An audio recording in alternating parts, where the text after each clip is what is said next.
And Inshaa Allahu T'ala, tonight we're going to go on a brief overview, a journey of the ayat and hadith and the narrations about what the end of times look like around Palestine, around Jerusalem, precisely trying to answer the question, so when will Palestine be freed?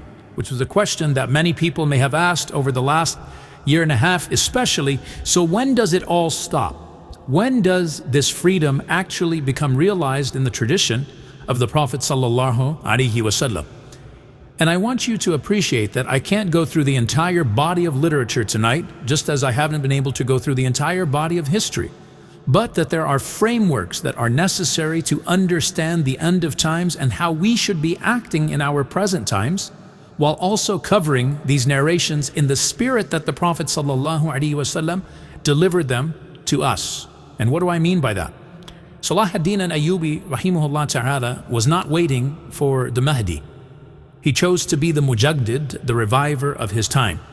Salah ad-Din wasn't waiting for Khuruj ad-Dajjal, for the appearance of al-Masih ad-Dajjal. He fought the evil doers amongst the crusaders of his time. Salah ad-Din wasn't waiting to restore the great masjid in Damascus. He grew up in it, reveling in it and reciting the Quran and preparing for what Allah subhanahu wa ta'ala had prepared him for. Salah ad-Din was not waiting for Isa alayhi salam to come down and to enter triumphantly into the courtyard of al-Masjid al-Aqsa as the Prophet sallallahu alaihi wasallam told us he would do. Instead, he did it himself. And there's a mindset that is so important here, that when you read these narrations about the end of times, to not get so caught up in trying to read the signs so that you don't become a part of the movement that the Prophet ﷺ was inspiring in the hearts of the Muslims for times to come. And so let's go through a few foundations here. Number one, Allah subhanahu wa ta'ala has promised this ummah victory. And there are too many ayat to go through. وَالْعَاقِبَةُ لِلْمُتَّقِينَ, of the promise of Allah subhanahu wa ta'ala to this ummah of victory. And can anyone here imagine a victory for the ummah that doesn't include a victory for Palestine? That doesn't include the Masjid al-Aqsa and the full restoration of its lands. If Palestine is the beating heart of the ummah, how is it that the first Qibla would remain under occupation and remain under humiliation, while the ummah is supposedly given victory? So there is no such thing as a victory for the ummah without a victory for Palestine. And therefore, Allah subhanahu wa ta'ala has promised this ummah victory. But when is the question?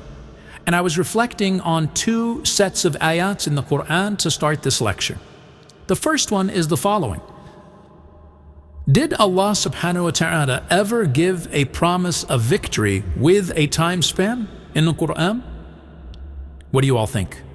Did it ever happen that Allah subhanahu wa ta'ala revealed that a victory would come and Allah subhanahu wa ta'ala gave a time span? Actually, he did. When? Fi bid'i sinin.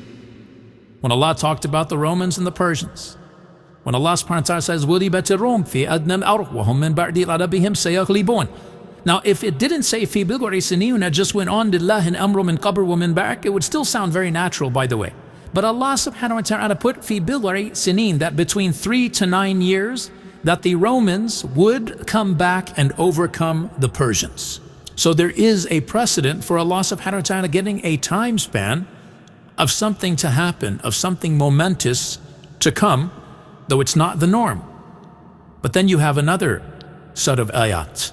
When Allah subhanahu wa ta'ala told the Prophet ﷺ and the believers that you will enter into Mecca, into the Haram in Mecca, once again with the same imagery that you remember, with your hair shaved, with your talbiyah, with your ihram, Allah did not say to the Prophet ﷺ when. And this became a test for the believers, didn't it? Because when Hudaybiyah happened, Umar radiallahu anhu and some of the Sahaba said, but Ya Rasulullah, you had the dream that we were going to go and do Umrah. What happened?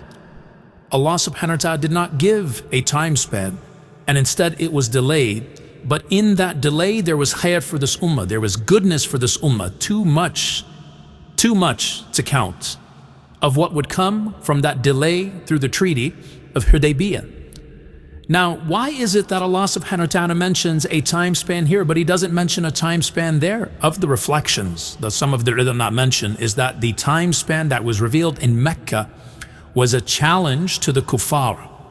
It was a challenge to the disbelievers to let them know it was when Allah subhanahu wa ta'ala is demonstrating miracles to the believers, yes, but also to the disbelievers, that you will see the impossible become possible, and Allah subhanahu wa ta'ala is issuing a hujjah, a challenge. But in Medina, the believers now are not being challenged. Instead, they're being affirmed. And the believer who trusts Allah subhanahu wa ta'ala, Al-Alim, Al-Hakim, Al-Qadir, Al-Qawi, Al-Jabbar, doesn't need a time frame from Allah subhanahu wa ta'ala. We know that Allah subhanahu wa ta'ala decrees in truth, and so whether Allah tells us 3 to 9 years, or Allah tells us that it's going to happen with no years attached, we know inna wa'dallahi haqq, that verily the promise of Allah is true. And so when Allah subhanahu wa ta'ala promised us through the body of literature from our Prophet ﷺ that we will enter into al-Masjid al-Aqsa, we don't need to know when in order to know that it's true. And so that's the first thing that I want to establish. Allah has promised, in tansurullaha yansurukum wa yuthabbit aqdamakum. If you support the cause of Allah subhanahu wa ta'ala, Allah subhanahu wa ta'ala will support you and He will plant your feet firm. That's a timeless principle. Allah subhanahu wa ta'ala has promised that disunity leads to failure, no matter what time period we are in our ummah. فَتَفْشَلُوا وَتَذْهَبَ رِيحُكُمْ.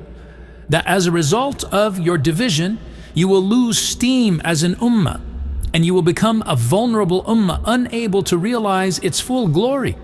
Because Allah subhanahu wa ta'ala has protected you from the external enemies, but you have to protect yourself from your internal illness. And that's the one dua that Allah did not give the Prophet sallallahu alaihi wasallam, and la yaj'ala ba'sahum bainahum, that their misfortune does not remain amongst themselves. And so that's a timeless principle from the time the Prophet ﷺ came until the end of times, that disunity leads to failure.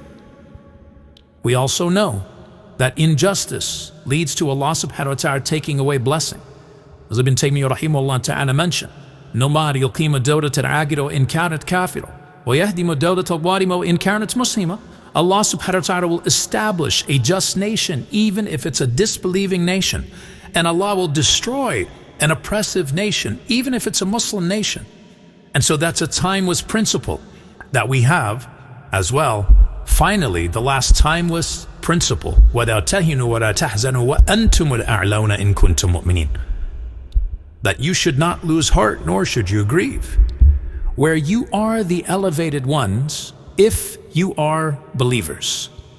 And so in this timeless principle, before we get into the exact ayat and ahadith that talk about Palestine in the end of times, it's important for us to know that those who are considered winners are not necessarily those who enter into Jerusalem as the liberators.